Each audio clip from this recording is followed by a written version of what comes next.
Sa Cebu City. Ayan, biyahe po kami niyan papuntang bundok. So yan, sa ano pa yan, sa syudad pa ng Cebu yan. Dinadaanan namin kaya marami siyang Christmas light. Gaganda ng mga tanawin dahil alas 8 ng gabi yan. Kaya madilim na ang paligid. So yan, papunta kami niyang Sudlon dun sa tiyahin ko. I-surprise natin kasi hindi niya alam na uuwi ako eh. Mamaya may next video pa ako niyan. Oh, diba ang ganda ng ano, mga views sa paligid. Christmas light. Ayan, advance Merry Christmas sa lahat. Yan, hindi ko na naman kasama ang aking pamilya dahil nagbakasyon pa ako dito sa Cebu. Ayan, SMC side yung dinaanan namin. Ayan o, yung maraming Christmas light. Ang gaganda. Ayan, yung aking pamilya, iniwan ko. Wala ako sa Pasko nila at saka New Year. Dahil January pa ang balik ko sa Manila.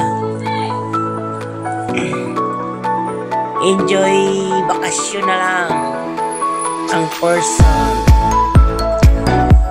Ganun talaga ang buhay. Kailangan natin relax ng konti. Oh, ang ganda.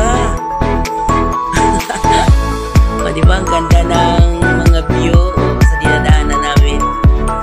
Ayan, papunta kasi kami yung bundok sa Sudlondos. So, nasa syudad pa lang kami dahil medyo malayo-layo din yung pupuntahan naming bundok. Doon kasi nakatira yung yung tiyahin kong dalawa. Yan ang nadadaanan namin. O, diba? Ang ganda ng mga Christmas light nila dyan. Medyo hindi pa ganong traffic.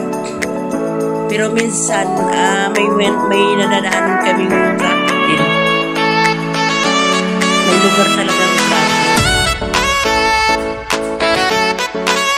So, ayan. Dahil tinawagan ko din ang aking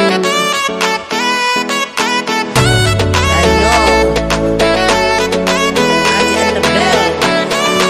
Yan ang nandito na pala ako sa Cebu. Pag may time ako, magkita na lang kami. Isip ako sa ngayon. Ayan guys, thank you for watching.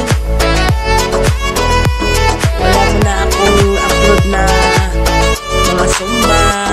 Wala ako sa Manila. Andito pa ako sa Cebu City. Nagbakasyon ng inyong lingkod.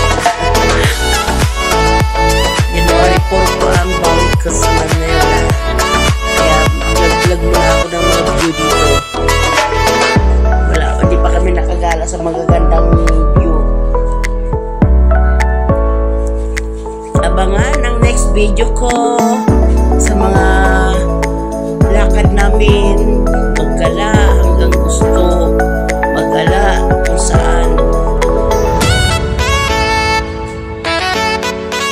Medyo maaliwalas pa yung kasada. Ayan, may star. Ang daming Christmas light. Clocks sa Christmas light. Yan. Hindi ko alam kung anong lugar yung dinaanan namin eh.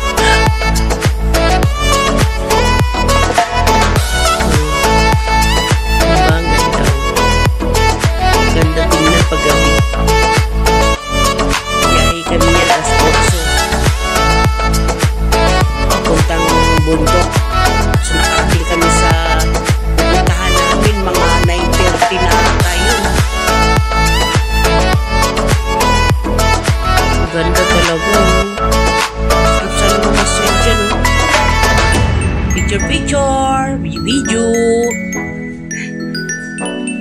Thank you so much po sa lahat ng nag-support sa aking YouTube channel. Thank you so much. po sa lahat ng mga subscriber